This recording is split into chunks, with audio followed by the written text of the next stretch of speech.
Hello, welcome to tasty tales by Suhani.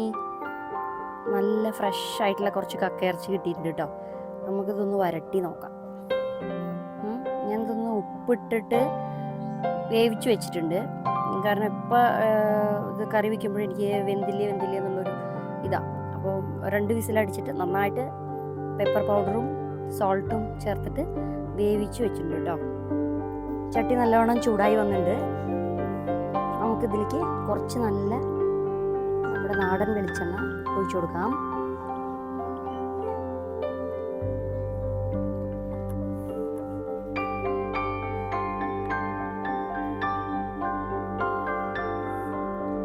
വെളിച്ചെണ്ണ നന്നായി ചൂടായി വരുമ്പോൾ ചെറിയതായിട്ട് അരിഞ്ഞ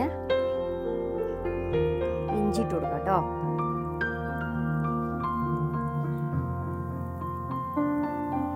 ചെറിയ കഷ്ണം ഇഞ്ചി നീളത്തിൽ അരിഞ്ഞതാണിത്.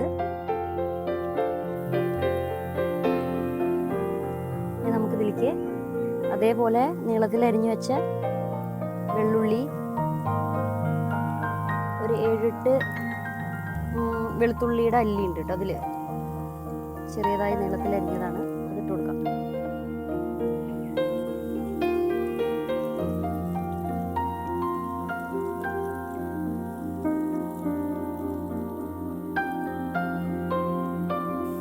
ഇതിൻ്റെ പച്ചമണം ഒന്ന് മാറി വന്നിട്ടുണ്ട്. അപ്പം നമുക്ക് നല്ല പച്ചമുളക്, അത് എരിവിനനുസരിച്ചിട്ട് 1-2 എത്ര വെച്ചാൽ ചേർത്ത് കൊടുക്കാം കേട്ടോ. ഇട്ട് നന്നായി വാട്ടുക.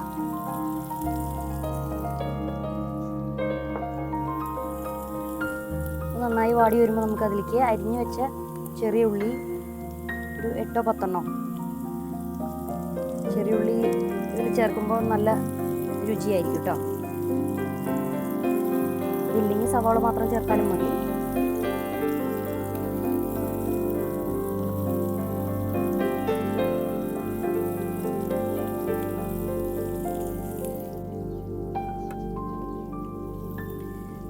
ഇതിൻ്റെ ഒപ്പം നമുക്ക് അരിഞ്ഞു വെച്ച സവാള കൂടിയിട്ട് ചേർത്ത് കൊടുക്കാം.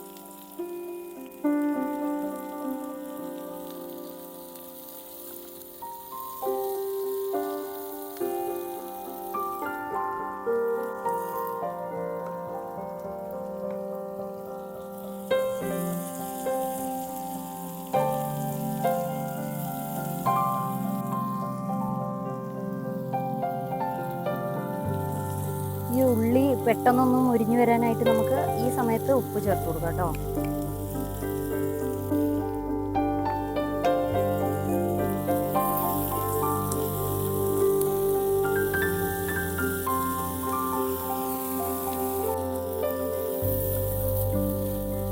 ഇതൊന്ന് ആയി വരുമ്പോഴേക്കും നമുക്ക് ഇതിൻ്റെ സൈഡിലേക്ക് കുറച്ച് വെളിച്ചെണ്ണ ഒഴിച്ചു കൊടുത്തിട്ട്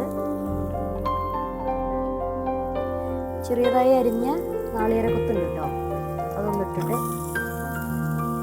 ഒന്ന് വാട്ടിയെടുക്കാം.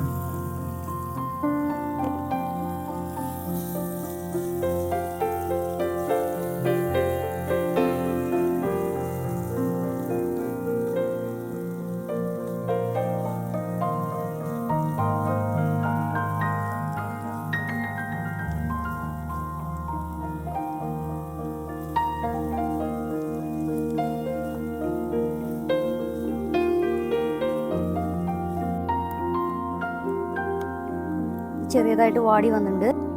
ഇനി നമുക്ക് മിക്സ് ചെയ്തെടുക്കാം.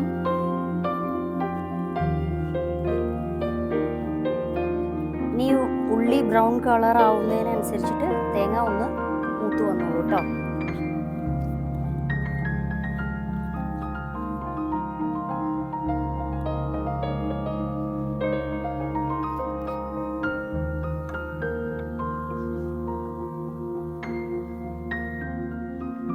ഉള്ളി മസാലകളൊക്കെ അത് നന്നായിട്ട് അതിൻ്റെ പച്ചമണം വിട്ട് വന്നാൽ അതിന് രുചി ഉണ്ടാവുള്ളൂ കേട്ടോ. അത് പെട്ടെന്ന് മസാലപ്പൊടികളൊക്കെ ചേർത്ത് കഴിഞ്ഞ് കഴിഞ്ഞാൽ കറിയുടെ ടേസ്റ്റിന് വ്യത്യാസമാവും.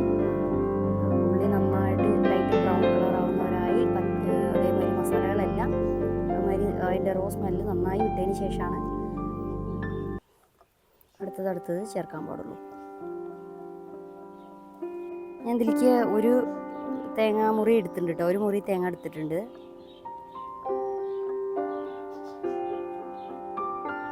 ഉള്ളി ഒരുവിധം ആയിട്ടുണ്ട്. ഇനി നമുക്കിതിലേക്ക് തക്കാളി ചെറിയതായി അരിഞ്ഞു വെച്ചത് ഇട്ട് കൊടുക്കാം.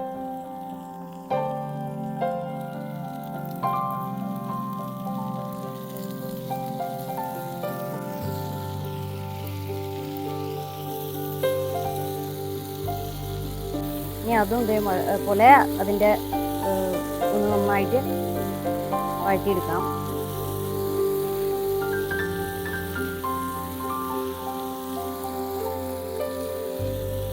രണ്ട് സവോളയും ഒരു 3 തക്കാളിയും ഞാൻ എടുത്തിട്ടുണ്ട് കേട്ടോ.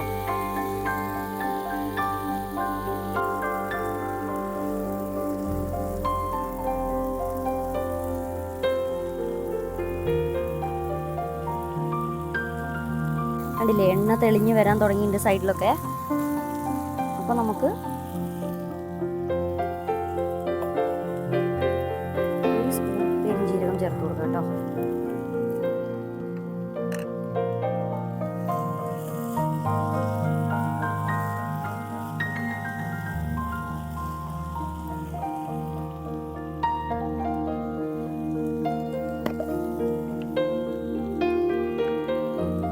നമുക്കതിലേക്ക് 1 ടീസ്പൂൺ പെപ്പർ പൗഡർ ഇട്ട് കൊടുക്കാം.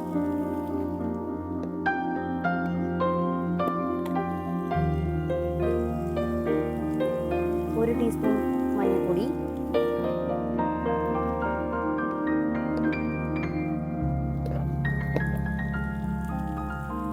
നമ്മൾ മുളക് അരിഞ്ഞിട്ടുള്ളത് കൊണ്ട് നമുക്ക് ഓരോരുത്തർക്കും ആവശ്യത്തിനനുസരിച്ചിട്ട് മുളക് ഇട്ടാം. കുറച്ച് മുളക് പൊടി ഇട്ട് കൊടുക്കുള്ളൂ. 1 ടീസ്പൂൺ മുളക് പൊടി,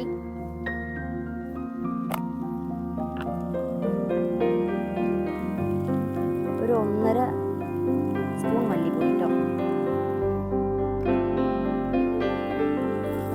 ഇനി ഇത് നന്നായിട്ട് ഒന്ന് വഴറ്റിയെടുക്കാം.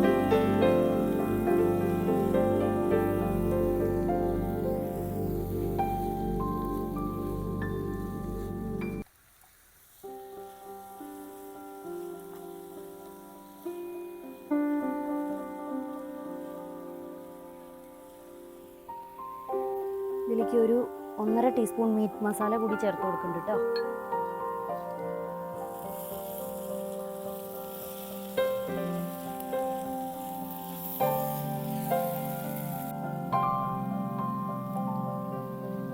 നമുക്കിതിലേക്ക് വേവിച്ച് വെച്ചിട്ടുള്ള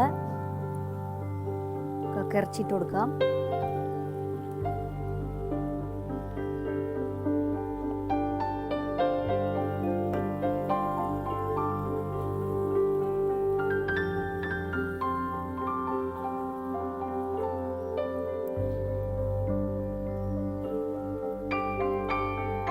ഇതൊന്ന് വളരെ സിമ്മിലിട്ടിട്ട് ഒന്ന് വരട്ടിയെടുക്കാം കേട്ടോ. നമുക്ക്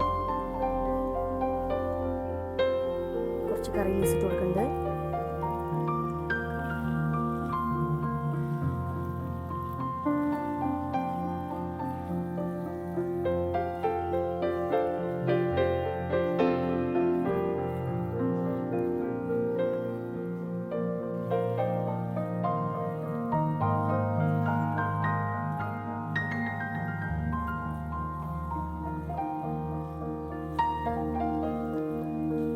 ഇത് ഗ്രേവി ഇല്ലാതെ നന്നായിട്ട് ഡ്രൈ ആയിട്ട് ഫ്രൈ ചെയ്തെടുക്കണം കേട്ടോ.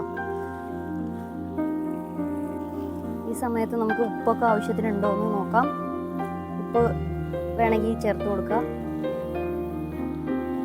ഇനി നമ്മൾ വേവിക്കാത്ത കക്കയിറച്ചിയാണെങ്കിൽ കക്കയിറച്ചി ഇട്ടിട്ട് കുറച്ച് വെള്ളം ഒഴിച്ചെടുത്തിട്ട് അടച്ചു വെച്ച് വേവിക്കാം കേട്ടോ. ഞാൻ ഓൾറെഡി വേവിച്ചിട്ടുള്ളതുകൊണ്ട് വെള്ളം ഒഴിച്ചു കൊടുക്കുന്നില്ല.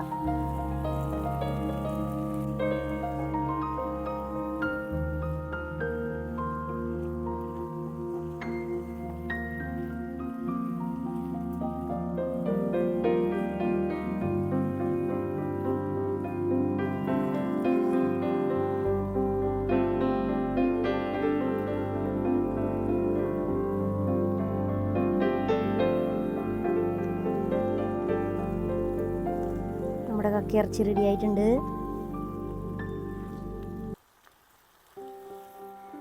ഇഷ്ടപ്പെടുന്നവർ എൻ്റെ ചാനലൊന്ന് സബ്സ്ക്രൈബ് ചെയ്യണേ.